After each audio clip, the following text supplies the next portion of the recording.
Hello and welcome in Amit Sharma CBSC, and today we are going to talk about class 10th second book second chapter The Thief Story, जिसको Ruskin bond ने लिखा है।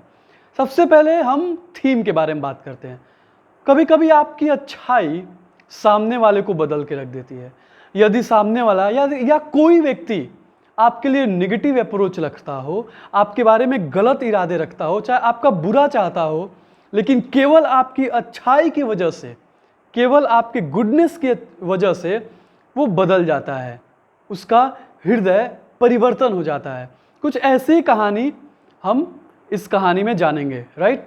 तो Ruskin bond बताते हैं एक चोर के बारे में जो महज 15 साल का था। वो कैसे अनिल से मिलता है, अनिल के लाइफ में उसकी एंट्री होती है और अनिल की वजह से कैसे उसका जीवन बदल जाता है, हम ये जानेंगे। तो रस्किन बॉन्ड बताते हैं वो जो चोर था, वो चोर कहता है कि मैं महज 15 साल का था जब मैं अनिल से मिला और मैं अभी भी चोर ही था।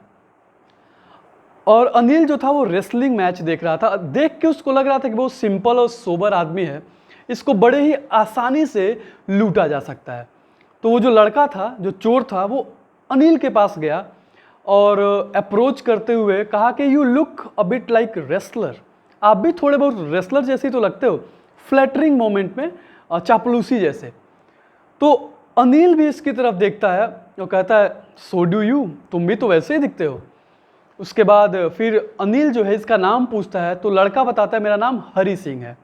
एक बार वो झूठ बोलता है।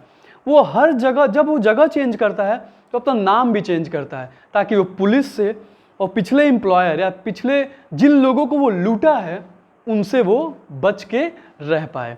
तो वो अपना नाम गलत बताता है। फिर से अनिल सिंह जो है वो रेसलर्स के बारे में बताने लगता है, उनके आवाज़ के बारे में, उनके मूवमेंट के बारे में, वो कैसे एक दूसरे को फाइट करते हैं उसके बारे में।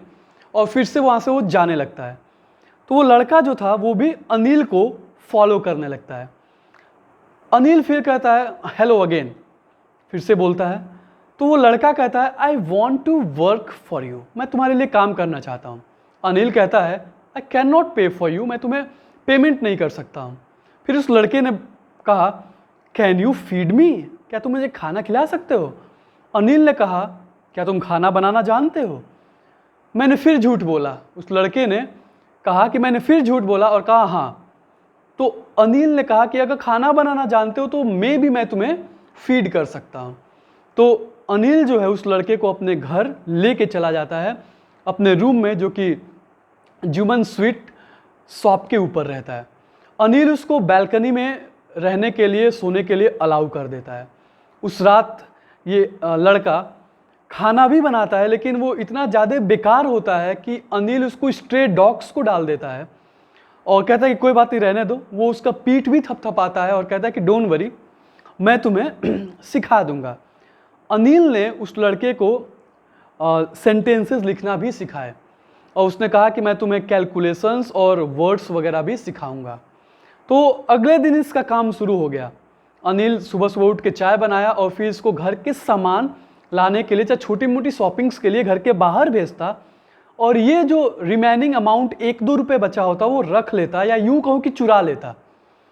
अनिल को इस बात की खबर थी, लेकिन उसने कभी इसको जाहिर नहीं किया कि 1-2 रुपये चुराता है। ऑलराइट, तो अब अनिल का काम क्या है, ये लड़का बताता है कि उसका फिट्स एंड स्टार्ट्स जैसा काम है। वो कहीं से बोरो करता है और दूसरी जगह लैंड कर देता है।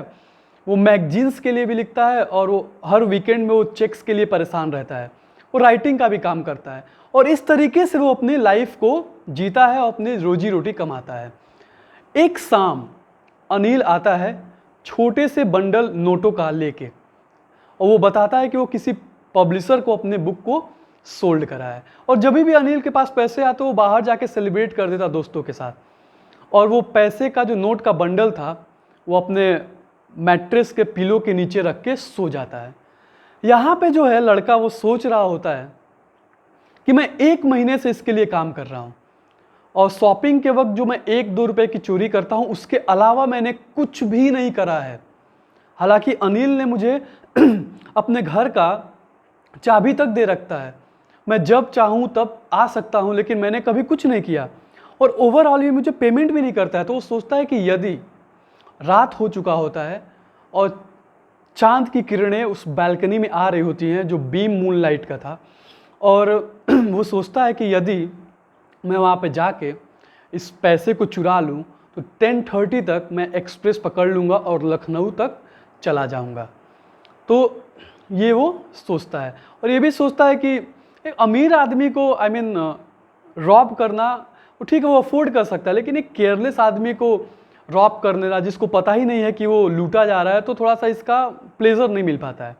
हालांकि वो गया, बड़े ही प्रिसाइजली रूप में और क्लेवरली उसने पैसे को निकाला, और जब वो मैट्रेस के नीचे से निकाल रहा था तो अनिल टर्न भी हुआ and for a little longer ये लड़का जो था थोड़ा सा भौचक्का हो गया कि अगर जग गया तो क्या होगा, लेकिन वो सक्सेसफुली पैसा लेके निकल लेता है और सोचता है कि इतने पैसे में तो 600 में 50-50 के नोट थे, हफ्ते भर में एक रिच लाइफ अरब में जैसे लोग रहते मैं जी सकता हूँ। तो रोड की तरफ जा रहा था, भाग रहा था, और पजामे के स्ट्रिंग से अपने कमर में वो 600 रुपये बांधे थे। जब वो रेलवे प्लेटफॉर्म पर गया तो टिकट ऑफिस के पास नहीं गया वो, क्योंकि अभी तक वो लाइफ में वो टिकट खरीदा ही नहीं था। वो डायरेक्टली प्लेटफॉर्म पे जाता है और वहाँ पे बैठ जाता है। उसके सामने से लखनऊ जाने वाली ट्रेन मूव कर रही थी, लेकिन पता नहीं उसको क्या हुआ, व्हाट स्टॉप्ड हिम, वो आगे बढ़ा ही नहीं। वो चाहे तो कूद के ट्रेन पकड़ सकता था, लेकिन उसके सामने से ट्रेन निकल के चली गई और वो प्लेटफॉर्म पे अकेला रह गया। अब वहाँ पे कोई नहीं था, उस शहर में वो किसी को नहीं जानता था। एक आदमी जिसको जानता था अनिल, उसको भी ये ऑलरेडी लूट चुका है, और दोस्तों के बारे में ये सोचता है कि वो तो बहुत ट्रबलसम होते हैं।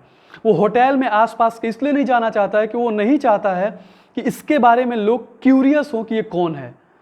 तो बस वो यही सोच रहा था कि क्या चीज़ थी जो उसको रोक दिया, और शायद वो धोखा नहीं देना चाहता था अनिल को, क्योंकि अनिल ने इसके ऊपर बहुत ही ज़्यादा ट्रस्ट दिखा रखा था, और शायद यही वजह था कि वो रुक सा गया। और उसके बाद वहाँ से वो बाज़ार की तरफ जाने लगा और वो सोच रहा था सारी चीज़ें कि कैसे क्या क्या होता है, कि अगर रिच आदमी को अगर आप रॉब करो तो वो फियर दिखाता है, ग्रीडी आदमी को अगर वो आप रॉब करो तो वो एकदम गुस्सा होता है, अगर गरीब आदमी को रॉब करो, लूटो, तो वो एक्सेप्टेंस स्वीकार लेता है उस चीज़ को। लेकिन एक ऐसा व्यक्ति जिसने आप पे पूर्ण रूप से विश्वास दिखाया हो, और अगर आप उसको लूटे हो और अगर बाद में उसको पता चले, तो वो चोरी उसको नहीं ज़्यादा दुख देगी, जो ट्रस्ट, जो विश्वास जो टूटेगा वो ज़्यादा उसको सैडनेस देगा। तो यही सारी चीज़ें वो सोचते हुए मैदान के पास चला गया। एक बड़ा सा फील्ड था, वो बेंच पे बैठ गया। मौसम तो बहुत चिली था, नवंबर का समय था, बहुत ही ज़्यादा ठंडी लग रही थी और हल्का हल्का बूंदाबांदी बारिश भी होनी शुरू हो गई थी, और उसको डिस्कम्फर्ट फील हो रहा था। वो उसका कपड़ा जो था और शर्ट वगैरह वो एकदम चिपकने सा होने लगा, और वो अपने आप को, और अचानक से फिर हैवी रेनिंग होने लगी, और अपने आप को बचाने के लिए क्लॉक टावर जो था वहाँ पे चला गया। और वहाँ पे जाके वो फिर सोच रहा था कि अगर सुबह होती तो शायद अनिल उसको पैसे देता कि जाए वो सिनेमा देख ले, उसको कुकिंग सिखाता, सेंटेंसेस, एडिशन, वो सारी चीज़ें वो सोचने लगा। और इस चोरी के बारे में वो बुरा फील हो रहा था उसको। उसका हृदय धीरे धीरे ग्रेजुअली परिवर्तित हो रहा था, और एकदम से वो जब क्लॉक मिडनाइट शो करा, वो भागते हुए फिर से गया घर, और किसी चीज़ को चुरा के दोबारा वापस करना एक और डिफ़िकल्ट काम हो गया उसके लिए। और उस पैसे को उसने जाके वहाँ रख दिया, और जब सुबह हुई तो अनिल चाय बनाया, और अनिल ने अपना हाथ बढ़ाते हुए 50 का नोट उसको दिया। ये शौक था, ये लड़का पूरा शौक था, उसका हृदय पूरा भर गया। उसने देखा कि नोट अभी भी गीला था। शायद अनिल को इस बात की खबर लग गई थी कि ये पैसा चुराया गया और फिर से वापस किया गया है, but he was still smiling. वो अपीलिंग स्माइल दे रहा था, एक आकर्षण स्माइल थी, और उसके लिप्स, चाहे उसके आईज अनिल के, या उसका एक्सप्रेशन कतई शो नहीं किया कि ये चुराया था और ला के वापस रख दिया है। और फिर वो सोच रहा था लड़का कि अब ये सीखेगा कुकिंग और पढ़ाई लिखाई करेगा, और कहानी यहीं पे ख़त्म हो जाती है। तो किस तरीके से अनिल ने इस कहानी में कुछ नहीं शो करा, उसकी अच्छाई ही उस छोटे बच्चे के लाइफ को परिवर्तित कर देती है, चुराए हुए पैसे को पुनः वापस ला के रखता है। तो ऐसे ही हमारी लाइफ है बच्चों। अगर आप अच्छे हो, आप अपने नेचर पे बने रहते हो, तो जो कोई भी बुरा चाहता है वो कभी ना कभी सूनर और लेटर उनका मन बदलेगा और वो आपके बारे में पॉजिटिव विचारधारा बनाएंगे। तो ये थी कहानी और मुझे पूर्ण रूप से विश्वास है कि आपको ये समझ में आया होगा। नेक्स्ट चैप्टर मैं जल्द ही आपके सामने लेकर आऊँगा। तब तक आप इसको पढ़ते रहिए और एक्सरसाइज को समझते रहिए और इस माहौल में तो घर पे रहिए, पढ़ाई करिए और अपना ख्याल जरूर रखिए। Take care, stay at home.